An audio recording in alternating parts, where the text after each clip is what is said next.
앞에 설 때마다 심장이 덜컥 내려앉는데요. 대체 왜 우리나라 농산물은 월급 빼고 다 오르는 걸까요? 오늘 저희는 바로 이 질문, 한국의 밥상 물가는 왜 이렇게 비싼가의 본질을 파헤쳐 보려고 합니다. 청취자께서 보내주신 두 개의 심층 분석 자료를 바탕으로 한번 깊게 들어가 볼게요. 네. 단순히 비싸다고 불평하는 걸 넘어서요. 농부는 울상인데 왜 소비자 가격은 세계 최고 수준인지 그 복잡하게 얽힌 시스템의 실타래를 함께 풀어보는 게 오늘의 미션입니다. 그렇죠. 이 문제를 들여다보면 볼수록 이게 단순히 사과값이 비싸다 이런 차원의 이야기가 아니라는 게 명확해집니다. 오늘 살펴볼 자료들은 이 문제가 한국 사회의 아주 고질적인 문제, 바로 세계 최고 수준의 땅값, 지대 문제와 직결되어 있다고 말하고 있어요. 아, 땅값이요? 네. 그래서 오늘 이야기는 이 흐름을 따라가 볼 겁니다. 첫째, 도대체 왜 이렇게 비싼가? 그 근본 원인을 파고들고요. 둘째, 땅값이 우리보다 비싼데도 농산물은 더 싼 나라가 있다는데 그건 어떻게 가능한가 비교해보고요. 마지막으로 그럼 이걸 해결할 방법은 있는 건지 구체적인 대안까지 짚어보겠습니다. 네, 그 첫 번째, 왜가 가장 궁금합니다. 다들 막연하게 우리나라는 뭐든 비싸니까 이렇게 생각하지만 자료에 나온 수치들을 보니까 정말 입이 떡 벌어지더라고요. 그렇죠. 일단 농지 가격부터가 일본이나 웬만한 북유럽 국가들보다 비싸다고요. 네, 맞습니다. 우리보다 비싼 나라는 대만, 그리고 몰타나 룩셈부르크 같은 아주 작은 도시 국가들 뿐이에요. 아, 거의 도시 국가들. 네. 사실상 국토 전체가 도시인 나라들을 빼면 우리가 가장 비싼 축에 속하는 거죠. 이게 농지에만 국한된 얘기도 아니잖아요. 저는 자료에 나온 서울 명동 상가 임대료 얘기를 보고 정말 놀랐습니다. 아, 그 부분. 10평 남짓한 가게 월세가 3,500만 원에서 5천만 원. 이게 전 세계 9위 수준이라니 이런 경제 구조 속에서 농산물 가격만 나홀로 저렴하길 바라는 게 어쩌면 좀 비현실적인 기대였을지도 모르겠네요. 바로 그 지점에서 아주 중요한 개념이 등장합니다. 자료에서는 현재 한국의 농지가 생산수단이 아니라 투자자산이 되어버렸다고 지적해요. 생산수단이 아니라 투자자산이다. 네. 즉 농사를 짓기 위한 땅이 아니라 시세 차익을 노리는 투자 대상이 되었다는 거죠. 그게 농산물 가격이랑 어떻게 직접적으로 연결되는 건가요? 기회비용 때문입니다. 기회비용이요? 네. 농사를 짓는 농민 입장에서도 끊임없이 계산을 하게 되는 거예요. 내가 이 땅에서 1년 내내 뼈 빠지게 농사지어서 버는 돈이랑 이 땅을 그냥 팔거나 다른 용도로 임대했을 때 버는 돈을 비교하게 되는 거죠. 아, 그거네요. 만약 제가 명동에서 월 100만 원 버는 작은 가게를 하고 있는데 누가 그 가게를 월 3천만 원에 빌리겠다고 하면 그렇죠. 가게를 계속하려면 최소한 그 3천만 원만큼은 벌어야 한다는 압박을 받게 되는 거군요. 바로 그겁니다. 농민들도 자기 땅에 대해 똑같은 압박을 느끼고 그 비용을 농산물 가격에 반영할 수밖에 없다는 거고요. 정확히 그런 구조입니다. 그리고 이 높은 땅값은 아주 치명적인 두 가지 결과를 낳습니다. 네. 첫 번째는 젊은 사람들이 아예 농업에 뛰어들지를 못해요. 아, 진입장벽이 너무 높군요. 수십억 하는 땅을 사서 농사를 시작한다는 건 불가능에 가깝죠. 자료에 나온 표현이 정말 충격적인데 농촌에서 가장 젊은 농부가 60대 중반이라는 말이 나올 정도랍니다. 60대 중반이 청년회장이요? 와, 이건 거의 농업의 소멸을 걱정해야 할 수준인데요. 그렇죠. 그리고 두 번째 결과는 아주 직설적입니다. 이 비싼 땅값이란 비용이 고스란히 생산 원가에 더해져서 결국 우리가 사는 농산물 가격을 밀어올리는 악순환이 계속되는 겁니다. 자, 그런데 여기서부터 이야기가 정말 흥미로워집니다. 네, 이 모든 문제의 근원인 땅값이 우리보다 더 비싼 나라, 대만이 등장하거든요. 맞습니다. 그런데 미스테리하게도 대만의 농산물 가격은 우리보다 30%에서 많게는 50%나 싸다고 합니다. 이건 대체 어떻게 설명해야 하죠? 상식적으로는 말이 안 되잖아요. 바로 이 대만 패러독스에 한국 농업 문제의 진짜 핵심이 숨어 있습니다. 물론 생산성 차이가 일부 있긴 합니다. 대만은 아열대 기후 덕분에 1년에 3번 농사를 짓는 산모작이 가능하니까요. 아, 1년에 3번 수확한다? 네, 확실히 유리하긴 하네요. 네. 하지만 그걸 감안해도 50% 가격 차이는 너무 큰데요. 뭔가 다른 결정적인 비결이 있다는 뜻이겠죠? 맞습니다.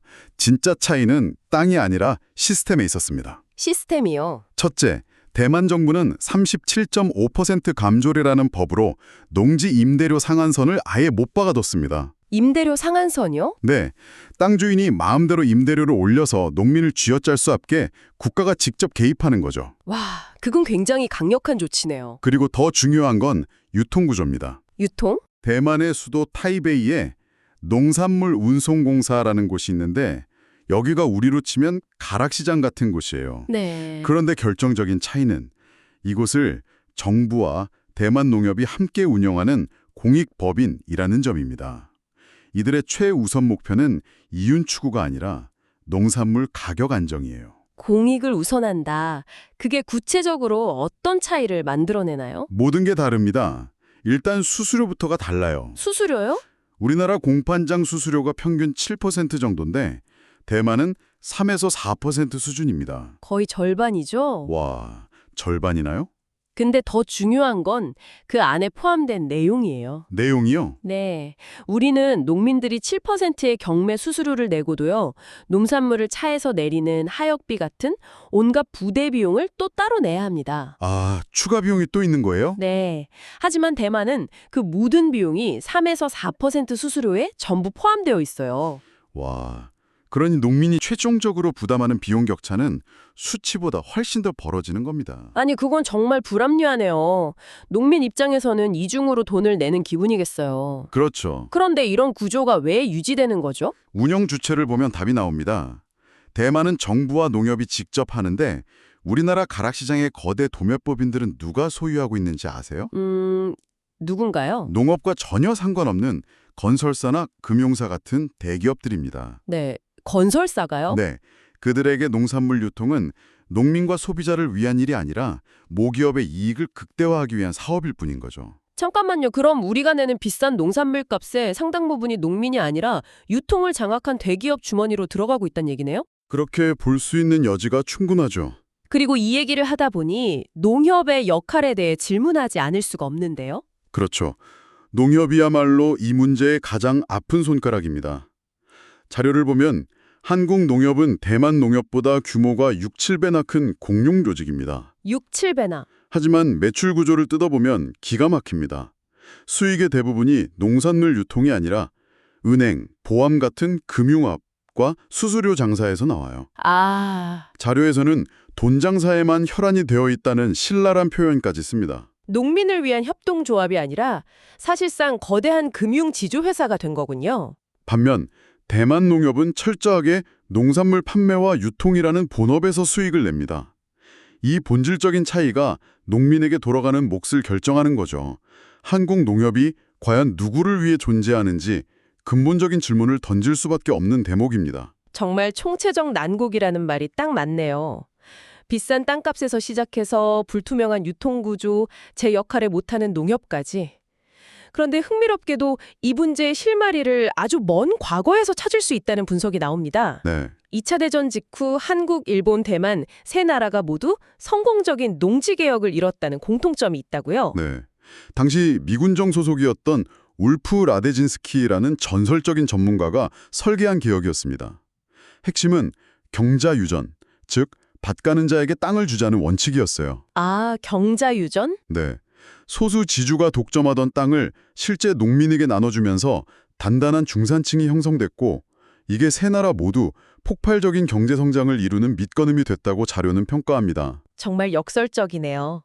과거에는 우리 경제 성장의 엔진이었던 땅이 지금은 농업의 발목을 잡는 족쇄가 되어버렸으니까요. 맞습니다. 그렇다면 과거의 성공에서 교훈을 얻어 현재의 이 난국을 풀어갈 해법은 없을까요? 다행히 자료들은 명확한 해법들을 제시합니다.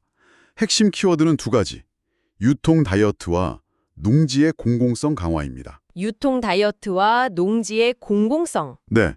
먼저 정부가 칼을 빼들어야 합니다. 구체적으로 뭘 할 수 있을까요? 첫째, 40년 넘게 이어진 낡은 오프라인 경매 독점 구조를 깨야 합니다.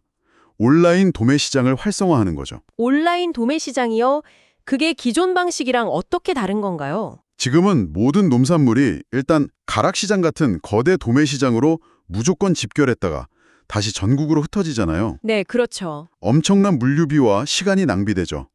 온라인 도매 시장은 산지에 물건을 보내기 전에 온라인상에서 거래를 먼저 끝내는 겁니다. 아, 선거래. 네, 그리고 구매자가 정해지면 산지에서 바로 배송하는 거죠. 불필요한 중간 이동 과정을 통째로 덜어내는 겁니다. 아, 유통계의 쿠팡 로켓 배송 같은 거네요. 불필요한 물류센터를 거치지 않고 바로 쏘아주는 방식. 비슷한 개념이죠. 그것만으로도 비용이 확 줄겠는데요. 또 어떤 게 있을까요? 두 번째는 공공임대농지제의 대대적인 확대입니다. 공공임대 농지제? 이건 국가가 농지를 사들여서 농사를 짓고 싶은 청년들에게 저렴하게 장기 임대해주는 제도입니다. 그러니까 젊은 농부들에게는 국가가 착한 건물주가 되어주는 거군요. 맞습니다. 수십억 원짜리 땅을 살 걱정 없이 농사에만 전념할 수 있게 말이죠. 바로 그겁니다. 마지막으로 시장 도매인제 도입도 시급합니다. 시장 도매인제요? 이건 경매 방식이 아니라 생산자와 도매상인이 직접 만나서 가격을 협상하는 제도예요. 지금처럼 도매법인들이 담합하듯 높은 수수료를 유지하는 게 아니라 서로 고객을 유치하기 위해 수수료 인하 경쟁을 하도록 유도하는 효과가 있습니다. 정부의 역할이 정말 막중하군요. 그렇다면 비판의 중심에 섰던 농협은 어떻게 바뀌어야 할까요? 여기서도 해외 사례를 참고할 수 있습니다.